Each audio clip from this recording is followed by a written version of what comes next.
छात्रों, आज हम मैथिली शरण गुप्त द्वारा लिखित साकेत महाकाव्य के नवम सर्ग की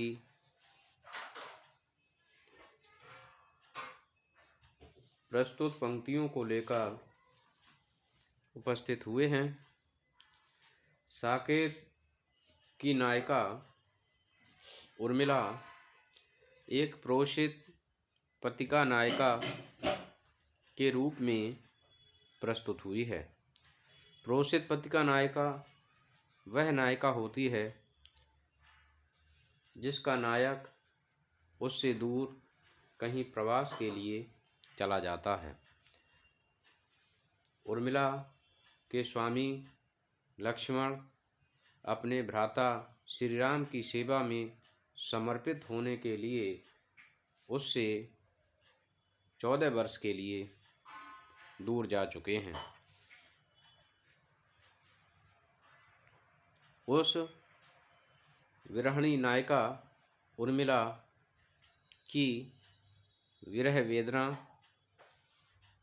और उसके एकनिष्ठ प्रेम को इन पंक्तियों में प्रस्तुत किया गया है। पतिपरायण स्त्री उर्मिला को खंजन पक्षियों में भी अपने स्वामी के ही दर्शन होते हैं। ये प्रेम की उच्चतम पराकाष्ठा ही है जो एक नायिका पक्षी में भी अपने नायक के दर्शन करती है। तो छात्रों, आज हम इन काव्य पंक्तियों को समझने का प्रयास करेंगे। निरख सखी ये खंजन आए,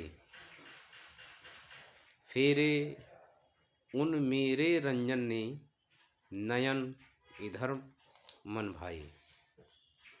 फैला उनके तन का आतप, मन ने सर सरसाए। घूमे वे इस ओर वहां, ये हंस यहाँ उड़ छाए।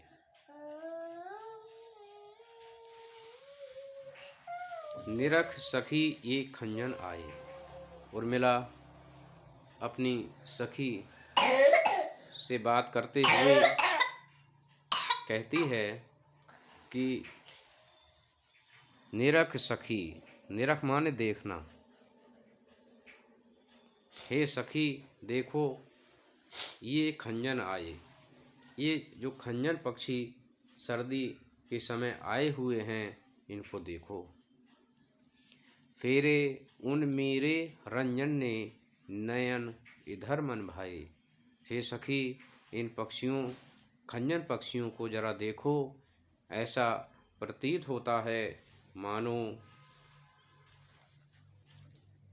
फेरे उन मेरे रंजन ने, नयन, ये ऐसा प्रतीत होता है मानो मेरे रंजन अर्थात मुझको रंजित करने वाले, मुझको प्रसन्न करने वाले, मुझको आनंदित करने वाले अर्थात मेरे स्वामी ने अपने नेत्र इधर भेजे हैं और वे मुझे इन खंजन पक्षी के रूप में वे मुझे ही देख रहे हैं।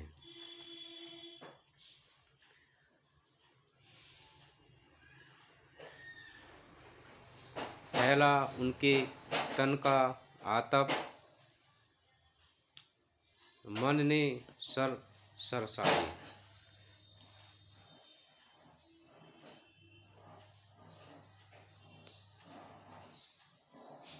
और ऐसा प्रतीत हो रहा है मानो कि फैला उनके तन का आतप,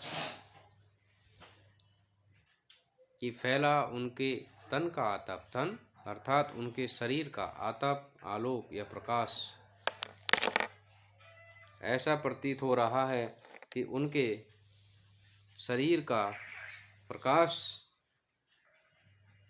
हर तरफ फैल गया हो।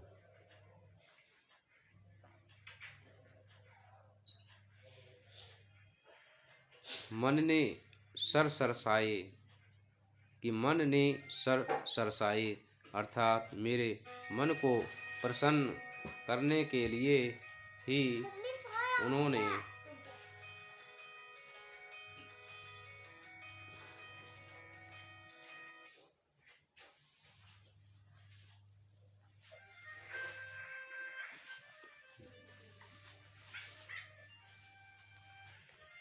घूमे वे इस ओर वहाँ ये हंस यहाँ उड़ छाए,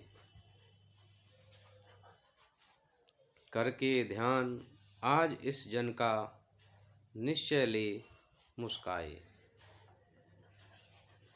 घूमे वे इस ओर वहाँ ये हंस यहाँ उड़ छाए, कि ऐसा प्रतीत हो रहा है मानो मेरे स्वामी ही इधर घूमे हों, ये हंस यहाँ उड़ छाए अर्थात मेरे स्वामी के रूप में ही ये हंस इधर को उड़कर आए हों।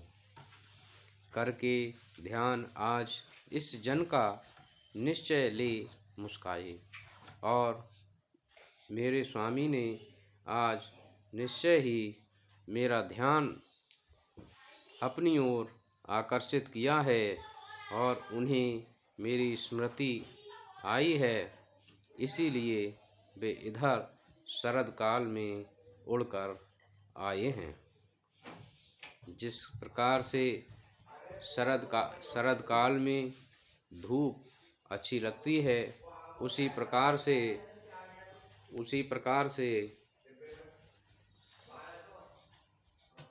उनके तन का आतप अर्थात उनके शरीर का प्रकाश और धूप सुखदायी महसूस हो रही है। कि फूल उठे हैं कमल अधर से, ये बंधु सुहाए, और आगे कहा है कि ये निश्चित है कि आज मेरे प्रियतम अपनी इस दासी का स्मरण करके मुस्काए हैं, तभी तो ये कमल खिल उठे हैं।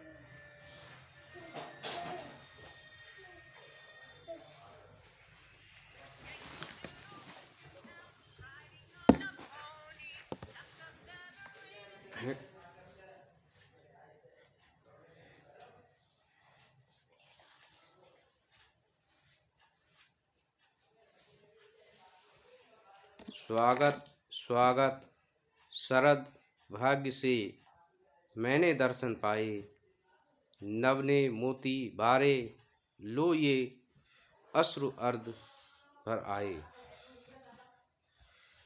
कि आगे कवि कहता है कि अपनी दासी अर्थात उर्मिला के स्मरण के लिए मेरे स्वामी निश्चित ही मुस्कुराए हैं, इसीलिए ये कमल खिल उठे हैं। ये कमल लाल रंग के दिखाई दे रहे हैं। फूल उठे हैं कमल अधर से, ये बंधुक सुहाए अर्थात ये फूल कमल के अधरों की तरह सुशोभित हो रहे हैं।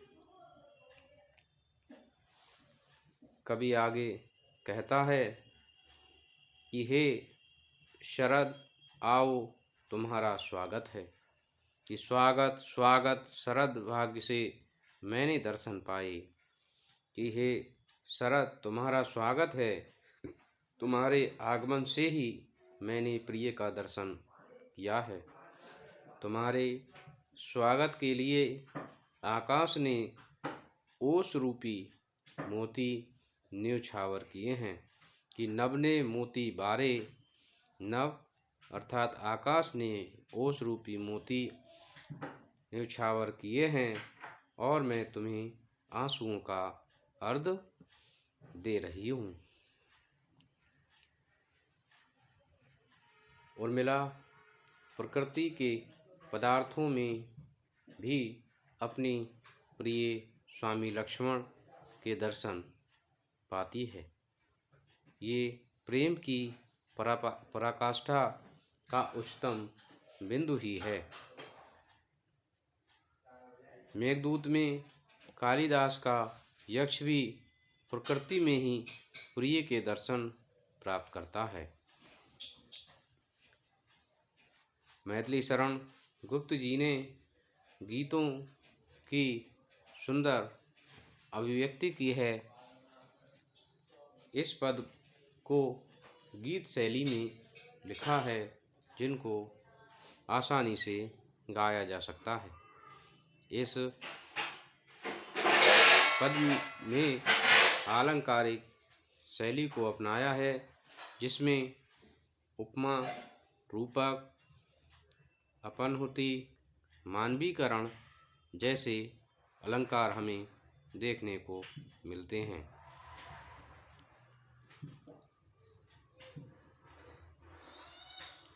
तो मैं समझता हूँ छात्रों कि आज आपने इस